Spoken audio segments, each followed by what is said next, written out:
Halo teman-teman semua, ketemu lagi di JP Basket Channel. Sebelum kita mulai, kita mau ngucapin selamat Natal dan tahun baru dulu nih buat kalian semua. Gak berasa kan udah mau ganti tahun aja. Kita sama-sama berdoa ya, semoga di tahun yang baru ini, di tahun 2021 ini, semoga wabah pandemi cepat berakhir supaya kita bisa lebih bebas lah buat main basket ke depannya. Untuk kesempatan kali ini kita bakal ngebahas performance review dari sepatu Dirus 773 2020 ini teman-teman. Agak lama ya mungkin kita buat performance reviewnya. Kita mohon maaf banget karena kita baru sempat nyobain sepatu ini di lapangan outdoor tuh baru belakangan ini, jadi baru bisa nge-reviewnya sekarang.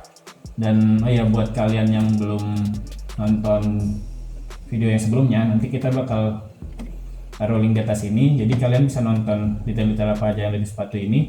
Dan buat yang belum subscribe, bolehlah buat diklik tombol subscribe di bawah supaya kita nambah semangat buat video review-review ke depannya. Oke, langsung aja kita mulai bahas performance review dari sepatu ini. Pertama itu dari segi traksi. Jadi kalau ngomongin segi traksi dari sepatu ini, kita udah coba di lapangan indoor dan outdoor. Untuk di lapangan indoor, traksinya oke banget sih ternyata. Jadi emang nge-grip banget, nggak ada tuh kita sampai ngerasain yang selip-selip gitu buat di lapangan indoor. Dan untuk di lapangan outdoor menurut kita mirip-mirip juga, nge-grip juga, walaupun di awal-awal tuh sempat kita ngerasain beberapa kali slip gitu, tapi ternyata setelah kita udah wipe, udah kita bersihin gitu, traksinya jadi balik lagi, jadi ngegigit lagi gitu. Kalau kita boleh saran, jadi buat yang bakal punya sepatu ini dan pakainya di lapangan yang berdebu gitu, sering-sering di wipe aja kalau traksinya udah mulai menurun kayak gitu. Terus untuk bahan rubbernya ini berecit banget sih teman-teman.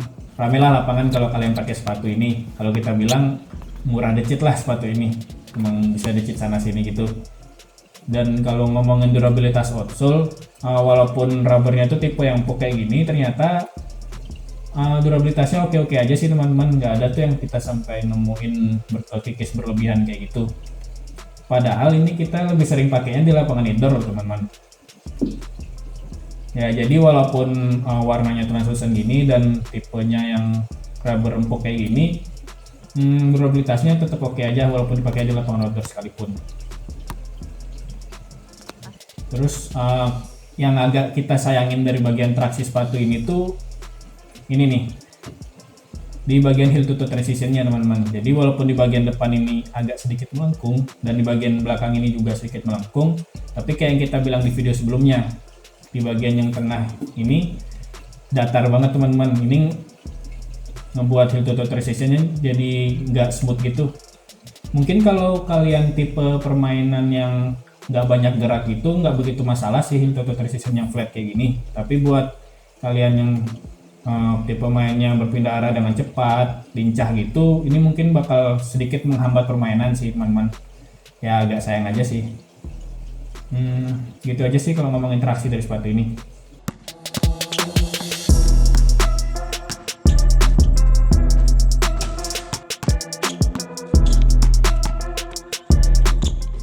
Lanjut ke cushion.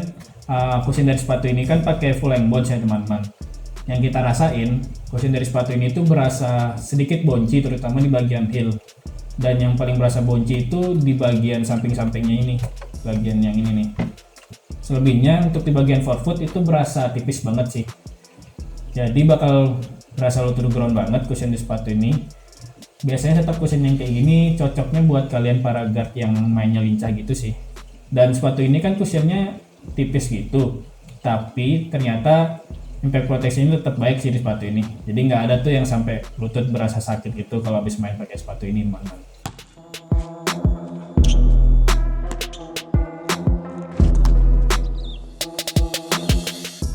Lanjut ngomongin upper material. Untuk upper materialnya kan secara keseluruhan pakai bahan mesh kayak gini. Nah ternyata ini nyaman banget di kaki, bisa nyesuaiin bentuk kaki, jadi nggak perlu waktu break-in gitu, langsung bisa dipakai gitu. Dan bahannya ini kan lumayan agak tebal gitu ya teman-teman. Jadi bagian dalamnya tuh kayak diisi busa tipis gitu di bagian dalam.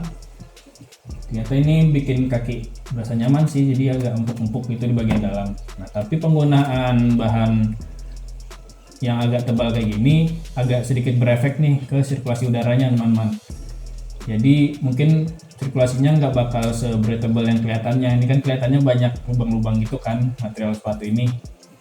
Jadi ternyata karena bahannya agak tebal gitu, masih agak berasa gampang panas sih, sedikit gampang panas gitu kalau pakai sepatu ini dalam jangka waktu yang lama. Terus untuk di padding di bagian lidah, ini paddingnya udah tebal, tapi ada yang agak sedikit berasa aneh ya di bagian lidah ini. Kalau nggak salah itu di bagian yang samping ini nih. Jadi kan paddingnya tuh cuman sampai sini aja. Nah sedangkan di bagian samping ini kayak dijahit gitu, kayak diobras gitu ya teman-teman. Nah ini kalau kena kaki tuh di awal-awal tuh kayak berasa agak aneh gitu. Tapi kalau udah sering dipakai ya kaki kita nyesuaiin sih. Terus kalau untuk padding di bagian collar, padded collarnya ini standar-standar aja. Nggak yang terlalu tipis tapi nggak yang terlalu tebal juga, oke-oke aja. Oh ya untuk pull tabnya yang di sepatu ini nih, kita akui nih kalau setup pull tab yang kayak gini emang ngebantu sih buat kita kalau masukin kaki kita ke sepatu ini. Jadi kan emang ketarik-tarik kayak gini nih, tarik kayak gini, ini emang bantu mempermudah kaki kita buat masuk. Tapi jujur ada kelemahannya nih. Kelemahannya itu apa? Kelemahannya itu ada di kuncian. Jadi kunciannya tuh agak berasa kurang banget tuh di bagian sini, sama di bagian yang belakang ini nih. Kaki kayak bergerak bebas gitu di bagian belakang. Paling biar lebih enak itu kita kalau mau ngikat tali sepatunya tuh sampai yang di lubang tali sepatu yang paling atas ini, karena kan datangnya tuh untuk kita awal beli datangnya tuh cuman sampai yang lubang tali yang kedua dari atas ini. Nah kalau mau kunciannya lebih enak, paling saran kita itu sih ditalinya sampai atas aja supaya kunciannya jadi lebih maksimal lah. Gitu aja sih kalau ngomongin material dari sepatu ini.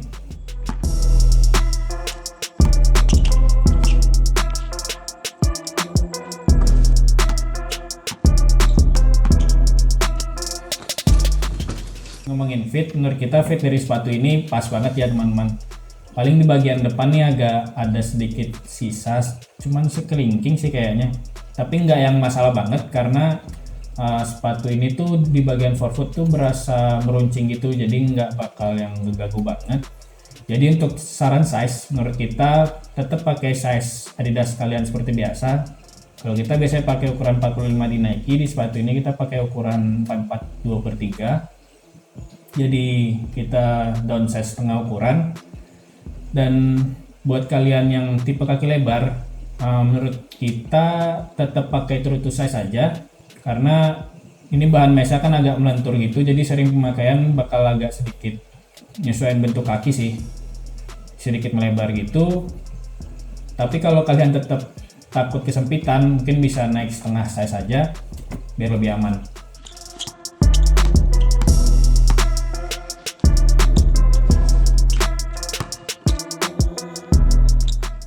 Kalau ngomongin support, kita salut banget nih sama support dari sepatu ini. Semua support standar yang harus ada di sepatu basket udah ada lah di sepatu ini. Pertama tuh adanya seng plate di sepatu ini emang sukses membuat sepatu ini nggak gampang goyah gitu. Terus midsole dan outsole sepatu ini tuh kan lumayan melebar gitu kan, makin ke bawah gitu. Nah ini emang ngasih kestabilan yang baik di sepatu ini.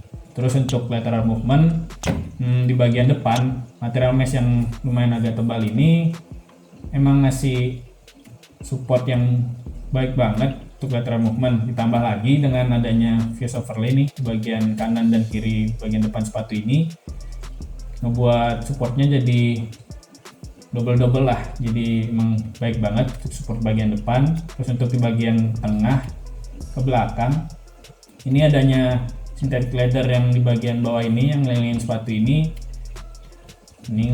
ngasih support yang baik banget. Ditambah lagi dengan adanya layering mesh nih, double mesh yang di bagian tengah ini.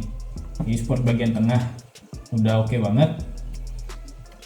Terus untuk di support di bagian belakang, penggunaan TP wheel counter ini udah kokoh banget sih.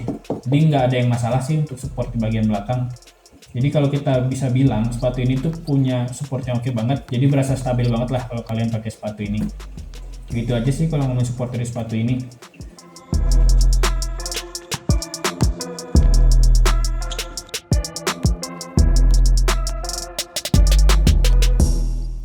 Oke, secara keseluruhan menurut kita nggak ada yang bermasalah banget sih di sepatu ini. Jadi emang standar-standar aja. Dan kalau dibilang sepatunya virus bakal wah gitu, nggak juga sih di sepatu ini. Dan buat harga 1,2 jutaan, menurut kita masih banyak ya sepatu lain yang dengan harga yang sama terus bisa ngasih fitur yang lebih lah dari sepatu ini. Kan brand-brand lain juga lagi pada berlomba-lomba tuh ngeluarin sepatu yang harganya agak murah dengan fitur yang nggak murahan kayak gitu. Tapi bakal lain cerita ya kalau kalian para penggemar fanatiknya Dirus yang seneng banget dengan sepatu dengan tulisan yang ada tulisan Dirus, ada lambang Dirus kayak gini, bakal lain cerita ya. Mungkin ini bisa worth it sih dengan kalian. Oke, segitu dulu kalau kita bahas performance review dari sepatu Dirus 773 2020 ini. Jangan lupa untuk like, subscribe, dan share video ini kalau kalian suka dengan video ini, dan follow IG kita juga di JP Basket Channel. Semoga basketmu menyenangkan.